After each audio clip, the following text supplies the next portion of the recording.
Hi എൻ്റെ എല്ലാ പ്രിയപ്പെട്ട കൂട്ടുകാർക്കും സിലബസ് അക്കാഡമിയുടെ പുതിയൊരു വീഡിയോയിലേക്ക് സ്വാഗതം. ഇന്ന് നമ്മൾ തംബ്നെയിലിൽ കണ്ടതുപോലെ നമ്മൾ ചർച്ച ചെയ്തുകൊണ്ടിരിക്കുന്ന ഒരു വിഷയമാണ് ഇൻ്റഗ്രേറ്റഡ് ബി എഡ് എന്താണ്, അതുപോലെ ഡി എൽ എഡ് നിർത്തുന്നു. ഈ രണ്ട് വാർത്തകളാണ് ഇപ്പോൾ നമ്മൾ ഏറ്റവും കൂടുതൽ വിദ്യാഭ്യാസ രംഗവുമായിട്ട് സംബന്ധിച്ച് നമ്മൾ ചർച്ച ചെയ്യുന്നത്. അപ്പോൾ അതിൻ്റെ ഒരു എക്സ്പ്ലനേഷൻ അല്ലെങ്കിൽ ഡീറ്റെയിൽഡ് വീഡിയോ ആണ് ചെയ്യാൻ ഉദ്ദേശിക്കുന്നത്. എന്നോട് കുറച്ച് വിദ്യാർത്ഥികൾ ചോദിച്ചിട്ടുണ്ടായിരുന്നു, അതുകൊണ്ടാണ് ഇങ്ങനെ ഒരു വീഡിയോ ചെയ്യുന്നത്. എനിവേ, ഒന്നാമത്തെ ചോദ്യം തന്നെ നമുക്ക് നോക്കാം. കാരണം ഈ ഒരു വീഡിയോനെ ഞാൻ ചില ചോദ്യങ്ങളായിട്ടാണ് ഡിവൈഡ് ചെയ്യാൻ ഉദ്ദേശിക്കുന്നത്. കാരണം പല ചോദ്യങ്ങളുടെയും ഉത്തരം ചിലപ്പോൾ ഒന്നായിരിക്കും, പല ഉത്തരങ്ങൾ ചിലപ്പോൾ ഒരു ചോദ്യത്തിലേക്കായിരിക്കും ലീഡ് ചെയ്യുന്നത്. അതുകൊണ്ടാണ് ചോദ്യങ്ങളെ ബേസ് ചെയ്തിട്ട് ഞാൻ പോകുന്നത്. അപ്പോൾ ഒന്നാമത്തെ ചോദ്യത്തിലേക്ക് കടക്കാം. ഡി എൽ എഡ് നിർത്തുന്നു വൈ എന്നുള്ളതാണ്, അല്ലെങ്കിൽ എന്തുകൊണ്ട് ഡി എൽ എഡ് നിർത്തലാക്കുന്നു. ഒന്നാമത്തെ കാര്യം മനസ്സിലാക്കേണ്ടത്, national council for teacher education അവരാണ് ഇങ്ങനെ ഒരു ശുപാർശ കുറേ വർഷങ്ങൾക്ക് മുന്നേ തന്നെ, അതായത് NEP നിങ്ങൾക്ക് അറിയുന്നുണ്ടായിരിക്കും, അതുമായി ബന്ധപ്പെട്ട് മുന്നിലേക്ക് വെച്ചത്. നമ്മുടെ ഉദ്യോഗാർത്ഥികളായിട്ടുള്ള അല്ലെങ്കിൽ ടീച്ചേഴ്സ് ആയിട്ടുള്ള ക്വാളിഫൈഡ് ആയിട്ടുള്ള ടീച്ചേഴ്സിനെ കുറച്ചും കൂടെ ഇമ്പ്രൂവ് ചെയ്യാൻ, അവരുടെ ക്വാളിറ്റി കൂട്ടാൻ വേണ്ടിയിട്ടാണ് നമ്മൾ ഈ ആക്ച്വലി NCTയുടെ ഒരു നിർദ്ദേശം വന്നിരിക്കുന്നത്. അതുമായിട്ട് ബേസ് ചെയ്തിട്ടാണ് DLED നിർത്തുന്നു എന്ന് ഉള്ള വാർത്ത വരുന്നത്. ഇതിലെ വേറൊരു കാര്യം എന്ന് പറഞ്ഞു കഴിഞ്ഞാൽ, ഇതിപ്പോൾ വന്ന ഒരു വാർത്തയല്ല. ആക്ച്വലി ഈ വാർത്തയാണ് ഇപ്പോൾ വരുന്നത്. ഇതുമായി ബന്ധപ്പെട്ടിട്ടുള്ള പിന്നാമ്പുറത്തുള്ള കുറേ കാര്യങ്ങൾ ഓൾറെഡി നടക്കുന്നുണ്ടായിരുന്നു എന്ന് തന്നെ വേണം നമ്മൾ മനസ്സിലാക്കാൻ. നമ്മളിപ്പോഴാണ് ഇതുമായിട്ട് ബന്ധപ്പെട്ട് മനസ്സിലാക്കുന്നത് വിവരങ്ങൾ.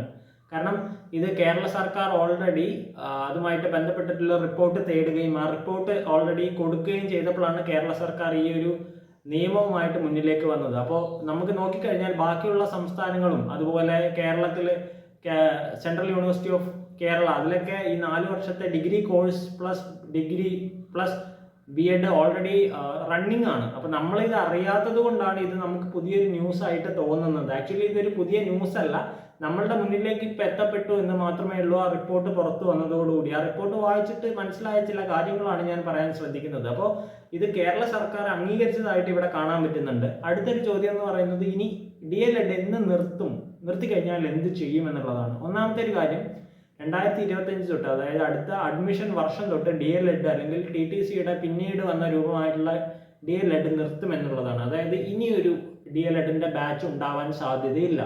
അപ്പോൾ രണ്ടാമത്തെ അല്ലെങ്കിൽ പുതിയൊരു ചോദ്യം, ഇപ്പോൾ ഇത് പഠിച്ചുകൊണ്ടിരിക്കുന്നവർ എന്ത് ചെയ്യും സാർ? അത് നിലവിളിയോടുകൂടിയാണ് നമുക്ക് കേൾക്കാൻ പറ്റുക. അല്ലെങ്കിൽ കഴിഞ്ഞ ബാച്ചിലുള്ളവർ ചോദിക്കുന്നു, ഞങ്ങൾ ഇനി എന്ത് ചെയ്യും, ഞങ്ങൾക്ക് ഇനി എന്താ ചെയ്യാനുള്ളത്? നിങ്ങളുടെ കോഴ്സിനോ നിങ്ങളുടെ സർട്ടിഫിക്കറ്റ് വാലിഡേഷനോ ഒന്നും പറ്റാൻ പോകുന്നില്ല. നിങ്ങൾ കേട്ടിട്ട് എഴുതുക, ബാക്കിയുള്ള പരീക്ഷകൾക്ക് പഠിച്ചുകൊണ്ടിരിക്കുക. കാരണം ഈ ഒരു ഓർഡർ നിങ്ങളുടെ DLED പഠിച്ചതിനെ ഒരിക്കലും ഇല്ലാതാക്കുന്നില്ല എന്ന് പറഞ്ഞാൽ കൃത്യമായിട്ടും നിങ്ങൾക്ക് കണ്ടിന്യൂ ചെയ്തു പോകാനുള്ള എല്ലാ ഓപ്ഷനും വെച്ചുകൊണ്ട് തന്നെയാണ് ഇങ്ങനെ ഒരു റിപ്പോർട്ട് വന്നിട്ടുള്ളത്. ഇനി വരുന്നവർക്ക് വേണ്ടിയിട്ടുള്ള റിപ്പോർട്ടാണിത്. നിങ്ങളുടെ ഒരു വിദ്യാഭ്യാസവും എടുത്തു മാറ്റി നിങ്ങളുടെ ക്വാളിഫിക്കേഷൻ ഇല്ലാതാക്കിയിട്ട് ആരും ഇവിടെ ഒന്നും ചെയ്യാൻ പോകുന്നില്ല. അപ്പം നിങ്ങൾ നന്നായിട്ട് പഠിക്കുക. ഇനി അടുത്ത ഒരു ചോദ്യം, ഇനി പഠിക്കാൻ ഉദ്ദേശിക്കുന്നവർ എന്ത് ചെയ്യണം? അതായത് ഇനി DLED ചെയ്യാൻ ഉദ്ദേശിക്കുന്നവർക്ക് അതിൽ ഒന്നാമത്തെ കാര്യം എന്ന് പറയുന്നത്, കൂടുതലായിട്ടും +2 കഴിഞ്ഞവരൊക്കെയല്ലേ ഈ DLEDന് പോവുക. അടുത്ത വർഷം തൊട്ട് +2 കഴിഞ്ഞവർക്ക് DLED ഇല്ല. നിങ്ങൾക്ക് ഡയറക്റ്റ് ആയിട്ട് എന്ത് ചെയ്യാൻ പറ്റുകയുള്ളൂ? നമ്മളുടെ 4 വർഷത്തെ ഡിഗ്രി കോഴ്സ് പ്ലസ് അതിൻ്റെ ഇൻറ്റഗ്രേറ്റഡ് ആയിട്ട് വരുന്ന BEd കോഴ്സിൽ ജോയിൻ ചെയ്യാനേ പറ്റുകയുള്ളൂ. അത് ഒരു കണക്കിന് നമുക്ക് ലാഭമാണ്, നല്ല കാര്യമായിട്ട് തോന്നുന്നു. കാരണം ഞാനടക്കമുള്ള ഇപ്പോൾ പഠിച്ചുകൊണ്ടിരിക്കുന്നവരെല്ലാം 3 വർഷത്തെ നമ്മുടെ ഡിഗ്രി കോഴ്സും 2 വർഷത്തെ BEd കോഴ്സും ചെയ്തിട്ടാണ് വന്നിട്ടുള്ളത്. ഞങ്ങളുടെ 5 വർഷമാണ് അവിടെ പോയിരിക്കുന്നത്, അല്ലെങ്കിൽ 5 വർഷം ഞങ്ങൾക്ക് സ്പെൻഡ് ചെയ്യേണ്ടി വന്നു. പക്ഷേ നിങ്ങളെ പോലെയുള്ള ഇനി വരുന്നവർക്ക് എന്ത് ചെയ്യാൻ പറ്റും? 4 വർഷം കൊണ്ട് ഡിഗ്രി പ്ലസ് BEd എന്ന് പറയുന്ന ഡബിൾ ഡിഗ്രി നിങ്ങൾക്ക് അവിടെ കിട്ടുകയാണ്. അത് നല്ലൊരു കാര്യമല്ലേ? ഒരു വർഷം നിങ്ങൾക്ക് ലാഭിക്കുകയും ചെയ്യാൻ പറ്റും. അപ്പം നിങ്ങൾ ധൈര്യമായിട്ട് അത് എടുക്കുക തന്നെ ചെയ്യണം. 4 വർഷം കൊണ്ട് നിങ്ങൾക്ക് അത് ചെയ്യാൻ പറ്റും എന്നുള്ളതാണ് നമുക്ക് മനസ്സിലാക്കാൻ പറ്റുക. ഇനി ഒരു ചോദ്യം എന്ന് പറയുന്നത്, എന്താണ് ഇൻറ്റഗ്രേറ്റഡ് BEd? ഇത് വളരെയധികം തെറ്റിദ്ധരിപ്പിക്കുന്നുണ്ട്. 4 വർഷത്തെ BEd കോഴ്സ് അല്ല ഇൻറ്റഗ്രേറ്റഡ് BEd എന്ന് പറയുന്നത്. നിങ്ങൾക്കിപ്പോൾ മനസ്സിലായിട്ടുണ്ടാവും, നിങ്ങളുടെ ഡിഗ്രി കോഴ്സിൻ്റെ ഒപ്പം 4 വർഷത്തെ ഡിഗ്രി കോഴ്സിൻ്റെ ഒപ്പം BEd പഠിക്കാൻ താല്പര്യമുള്ളവർക്ക് ഈ 4 വർഷം ഇതിൻ്റെ കൂടെ തന്നെ പഠിക്കാവുന്ന കോഴ്സാക്കി മാറ്റുകയാണ് BEd എന്ന് പറയുന്നത്. അതായത് നിങ്ങൾക്ക് ടീച്ചിങ് പെഡഗോഗി, അതുപോലെ എഡ്യൂക്കേഷണൽ ആയിട്ടുള്ള കാര്യങ്ങൾ, നിങ്ങളുടെ സബ്ജക്റ്റ് എല്ലാം നിങ്ങൾക്ക് ഈ ഒരു 4 വർഷം കൊണ്ട് ഇതിൻ്റെ കൂടെ പഠിക്കാം എന്നുള്ളതാണ്. 4 വർഷവും കണ്ടിന്യൂസ് പഠിക്കുക എന്നുള്ളതല്ല. അതിന് കൃത്യമായ സെമിസ്റ്ററുകളിൽ കൃത്യമായ കാര്യങ്ങൾ നിങ്ങളെ പഠിപ്പിച്ചുകൊണ്ടിരിക്കും. ഓക്കെ, അങ്ങനെയാണ് നിങ്ങൾ ഇൻ്റഗ്രേറ്റഡ് ബി എഡിനെ മനസ്സിലാക്കേണ്ടത്. ഓക്കെ, അല്ലാതെ 4 വർഷം 2 വർഷത്തെ ബി എഡ് പോലെ 2 വർഷം പഠിക്കുക, 4 വർഷത്തെ ഇൻ്റഗ്രേറ്റഡ് ആക്ടിൽ 4 വർഷം ബി എഡ് പഠിക്കുക എന്നുള്ളതല്ല അർത്ഥം. ഡിഗ്രിയുടെ ഒപ്പം തന്നെ നിങ്ങൾക്ക് ബി എഡും കൂടെ കരസ്ഥമാക്കാൻ പറ്റണം. ആ ക്വാളിറ്റി നിങ്ങൾക്ക് വരണം എന്നുള്ളതാണ് അവിടെ വരുന്ന പ്രധാനപ്പെട്ട കാര്യം. ഇനി അതിൽ പെഡഗോഗി വരും, സൈക്കോളജി വരും, എല്ലാ വിഷയങ്ങളും ചേർന്നുകൊണ്ടാണ് നിങ്ങൾക്ക് വരാൻ പറ്റുക എന്നുള്ളത്. അടുത്ത ഒരു ചോദ്യം നോക്കാം. എന്താണ് ഈ ഒരു ഇൻ്റഗ്രേറ്റഡ് ബി എഡിൻ്റെ സവിശേഷത എന്ന് പറയുന്നത്? ബി എഡ് കോഴ്സ് അല്ലെങ്കിൽ നമുക്കറിയാം ഇപ്പോൾ ഓൾറെഡി എക്സിസ്റ്റിംഗ് ആയിട്ടുള്ള DLED എന്ന് പറയുന്നത് നമ്മളുടെ LP ക്ലാസ്സിൽ പഠിപ്പിക്കാനുള്ളതും അതുപോലെ ബി എഡ് എന്ന് പറയുന്നത് 5 മുതൽ +2 വരെ പഠിപ്പിക്കാനുള്ളതായിട്ടുള്ള ഒരു സ്ട്രക്ചറിലാണ് പോയിക്കൊണ്ടിരിക്കുന്നത്. ഇൻ്റഗ്രേറ്റഡ് ബി എഡ് വരുമ്പോൾ നമ്മളുടെ ഈ പഠിപ്പിക്കാനുള്ള അധ്യാപകരെ 4 തട്ടിലേക്ക് അവർ ഡിഫറൻഷ്യേറ്റ് ചെയ്യുന്നുണ്ട്, സെഗ്രിഗേറ്റ് ചെയ്യുന്നുണ്ട് 4 വിധത്തിലേക്ക്. ഏതൊക്കെയാണ് ആ വിധം എന്നുള്ളത് മനസ്സിലാക്കി കഴിഞ്ഞാൽ ഇതിലെ പകുതി കൺഫ്യൂഷൻ മാറിപ്പോകും. 4 വിധത്തിലേക്ക്, അതായത് നിങ്ങളിപ്പോൾ LP അല്ലെങ്കിൽ LP എന്നുള്ളൊരു ഓപ്ഷൻ ഇപ്പോൾ ഇല്ല, 4 വിധത്തിലേക്ക് മാറിക്കഴിഞ്ഞു ഈ പഠിപ്പിക്കുന്നവരെ വേണ്ടിയിട്ട്. അത് ഏതൊക്കെയാണെന്ന് പറഞ്ഞു തരാം. നിങ്ങൾക്ക് കൊച്ചു കുട്ടികളെ പഠിപ്പിക്കാൻ ഇഷ്ടമുള്ളവരാണെങ്കിൽ നിങ്ങൾ എടുക്കേണ്ടത് ഫൗണ്ടേഷൻ എന്ന് പറയുന്ന LKG തൊട്ട് 1ാം ക്ലാസ് വരെയുള്ള ബി എഡിൻ്റെ കോഴ്സാണ് ഈ 4 വർഷത്തിൽ നിങ്ങൾ തിരഞ്ഞെടുക്കേണ്ടത്. ഓക്കെ, മനസ്സിലായോ? LKG തൊട്ട് 1ാം ക്ലാസ് 2ാം ക്ലാസ് വരെയുള്ള കുട്ടികളെ നിങ്ങൾക്ക് പഠിപ്പിക്കാനാണ് താല്പര്യമെങ്കിൽ നിങ്ങൾ എടുക്കേണ്ട ബി എഡിലെ 4 വർഷത്തെ ഡിഗ്രി പ്ലസ് നമ്മുടെ ബി എഡ് ഇൻ്റഗ്രേറ്റഡ് കോഴ്സിൽ നിങ്ങൾ എടുക്കേണ്ടത് ഫൗണ്ടേഷൻ എന്ന് പറയുന്ന കോഴ്സാണ്. മനസ്സിലായോ? പിന്നീട് നിങ്ങൾ 2ാം ക്ലാസ് തൊട്ട് 5ാം ക്ലാസ് വരെ പഠിപ്പിക്കാനാണ് താല്പര്യമുള്ളതെങ്കിൽ നിങ്ങൾക്ക് പ്രിപ്പറേറ്ററി എന്ന് പറയുന്ന സ്റ്റേജിലേക്കാണ് അഡ്മിഷൻ പോവേണ്ടത് അല്ലെങ്കിൽ എടുക്കേണ്ടത്. ഇനി നിങ്ങൾ 6ാം ക്ലാസ് മുതൽ 8ാം ക്ലാസ് വരെയാണ് പഠിപ്പിക്കാൻ താല്പര്യപ്പെടുന്നത് എന്നിരിക്കട്ടെ, നിങ്ങൾ എടുക്കേണ്ടത് ഏതായിരിക്കും? മിഡിൽ എന്ന് പറയുന്ന ഓപ്ഷനാണ്.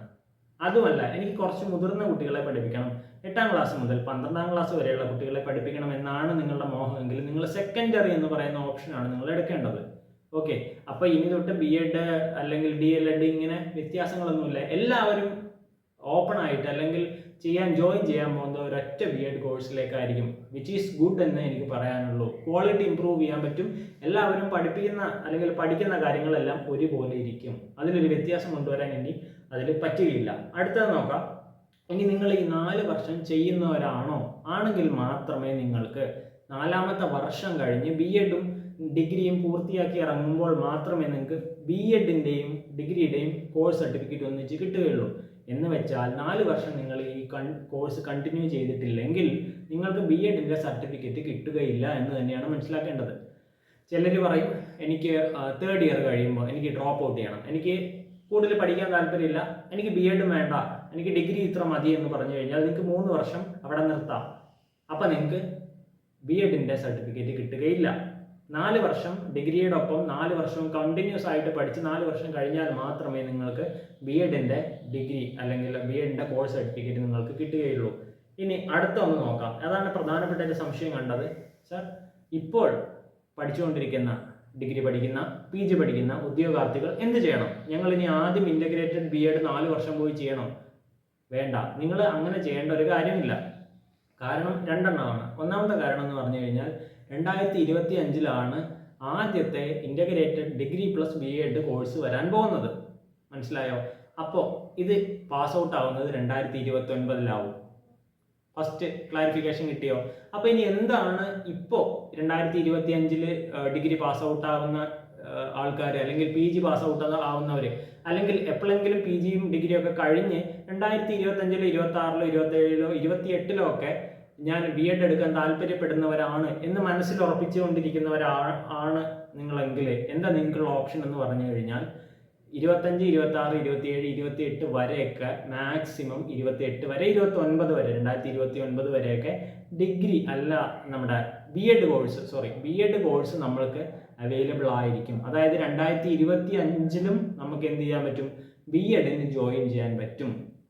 മനസ്സിലായോ? നിങ്ങൾ 2025 ഡിഗ്രി കഴിഞ്ഞു, PG കഴിഞ്ഞു, 2025 നമ്മുടെ ബി എഡ് ജോയിൻ ചെയ്യാൻ താല്പര്യപ്പെടുന്നവരാണെങ്കിൽ നിങ്ങൾക്ക് അതിൽ ജോയിൻ ചെയ്യാൻ പറ്റും.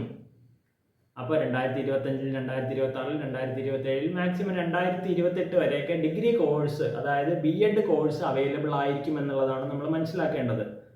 അപ്പോൾ ബി എഡ് കോഴ്സ് നിങ്ങൾ എത്രയും പെട്ടെന്ന് ചെയ്യുക എന്നുള്ളത് മാത്രമേ അതിനൊരു ഓപ്ഷൻ ഉള്ളൂ. കാരണം 2030 കൂടി B.Ed കോഴ്സ് നിർത്തും എന്നുള്ളത് ഓൾറെഡി പറഞ്ഞിട്ടുണ്ട്. കാരണം അവിടുത്തെ ഫസ്റ്റ് ബാച്ച് ഔട്ടാവും, പിന്നെ അവർക്ക് ട്രാക്കിൽ കയറാൻ പറ്റും തീർച്ചയായിട്ടും. പിന്നെ B.Edന്റെ ഒരു ആവശ്യമില്ല എന്ന് നമുക്ക് മനസ്സിലാക്കാം. അപ്പോൾ അതിൻ്റെ ഉള്ളിൽ ബാക്കിയുള്ള ഡിഗ്രി അതുപോലെ PG കഴിഞ്ഞവർ എത്രയും പെട്ടെന്ന് B.Ed ചെയ്യാൻ ശ്രമിക്കുക എന്നുള്ളതാണ് നമ്മുടെ മുമ്പിലുള്ള വഴി. ഓക്കെ, സംശയിച്ചിരിക്കാൻ ഇനി സമയമില്ല. കൂടാതെ ഒരു ചെറിയ ഒരു അഡീഷണൽ പോയിന്റ് ആയിട്ട് പറയാനുള്ളത്, PhD ഒക്കെ ചെയ്യാൻ ഉദ്ദേശിക്കുന്നവരുണ്ടാവും. അപ്പോൾ നിങ്ങളുടെ PhD എന്ന് പറയുന്നത് 5 തൊട്ട് 7 വർഷമൊക്കെ മിനിമം പോകുന്നതാണ്. അപ്പോൾ 2028-29 കഴിഞ്ഞിട്ട് B.Ed ചെയ്യാം എന്നുള്ളൊരു ഓപ്ഷനാണ് നിങ്ങൾ PhD-കാർ വയ്ക്കുന്നതെങ്കിൽ ചിലപ്പോൾ B.Ed അവിടെ ഓപ്ഷൻ ആയിട്ട് ഉണ്ടായിരിക്കില്ല. അതിന് എന്താണ് റെമിഡി അല്ലെങ്കിൽ എന്താണ് അതിൻ്റെ സൊല്യൂഷൻ എന്ന് പറയുന്നത് വരുന്നതേ ഉള്ളൂ. അപ്പോൾ അത് കഴിഞ്ഞിട്ട് ചിലപ്പോൾ എന്താവും B.Edന്റെ ഭാവി എത്രത്തോളമാണ് എന്ന് നമുക്ക് പറയാൻ പറ്റില്ല. എന്തായാലും അതിനൊരു ഓപ്ഷൻ ഉണ്ടായിരിക്കും. പറ്റുകയാണെങ്കിൽ PhD പോകുന്നവർ, ഇപ്പോൾ JRF ഒന്നും കിട്ടിയിട്ടില്ല, ഭാവിയിൽ PhD എടുത്താൽ മതി എന്നുള്ളവരാണെങ്കിൽ ടീച്ചിങ് തന്നെയാണ് നോക്കുന്നത് എന്നുണ്ടെങ്കിൽ പെട്ടെന്ന് B.Ed ചെയ്ത് തീർക്കാൻ ശ്രമിക്കുക എന്നുള്ളതാണ് ഒരു ഓപ്ഷൻ എനിക്ക് പറയാനുള്ളത്. PhD നമുക്ക് പിന്നെയും ചെയ്യാൻ പറ്റും, വേണമെങ്കിൽ 1-2 അറ്റംപ്റ്റ് കഴിഞ്ഞാൽ JRF-ഉം കൂടെ അടിച്ചെടുത്തിട്ട് ചെയ്യാൻ പറ്റും, അത് പ്രശ്നമുള്ള കാര്യമില്ല. പക്ഷേ ചിലപ്പോൾ ഇവരിനി എങ്ങനെ ഓപ്ഷൻ വെച്ചേക്കാൻ 2029-30 കഴിഞ്ഞ് കഴിഞ്ഞാൽ 1 ഇയർ B.Ed ഇതിൻ്റെ കൂടെ ചെയ്യാമെന്നുള്ളതൊക്കെ ഓപ്ഷൻ വന്നേക്കാം. പക്ഷെ അതൊന്നും കംപ്ലീറ്റ് ആയിട്ട് പറയുന്നില്ല. അപ്പോൾ ചാൻസ് നമുക്ക് എടുക്കണ്ട. ഒരു ചാൻസ് നിങ്ങളുടെ മുമ്പിലുണ്ടെങ്കിൽ എത്രയും പെട്ടെന്ന് തന്നെ B.Ed എടുക്കാൻ ശ്രമിക്കുക എന്നുള്ളത് നിങ്ങളുടെ മുമ്പിലുള്ള ഒരു നല്ല ഓപ്ഷനായിട്ട് കിടപ്പുണ്ട്. അപ്പോൾ DLED നിർത്തുന്നു എന്നുള്ളത് മനസ്സിലായി എന്ന് വിചാരിക്കുന്നു. എന്തുകൊണ്ട്, അതുപോലെ എന്താണ് ഇൻ്റഗ്രേറ്റഡ് B.Ed, എന്താണ് അതിലുള്ള ലാഭം, ഇനി UG PG കഴിഞ്ഞവർ എന്ത് ചെയ്യണം, നിങ്ങളുടെ B.Ed ഓപ്ഷൻ അവിടെ നിൽക്കുന്നുണ്ട് എന്ന് പറഞ്ഞു. അപ്പോൾ ഇത്രയുമാണ് എനിക്ക് ഈ വീഡിയോയിൽ പറയാൻ താല്പര്യമുണ്ടായിരുന്നത്. എന്തെങ്കിലും സംശയം ഉണ്ടെങ്കിൽ കമൻറ്റ് ബോക്സിൽ നിങ്ങൾ ചോദിക്കുക, അറിയുന്ന വിധത്തിൽ പറഞ്ഞു തരാം.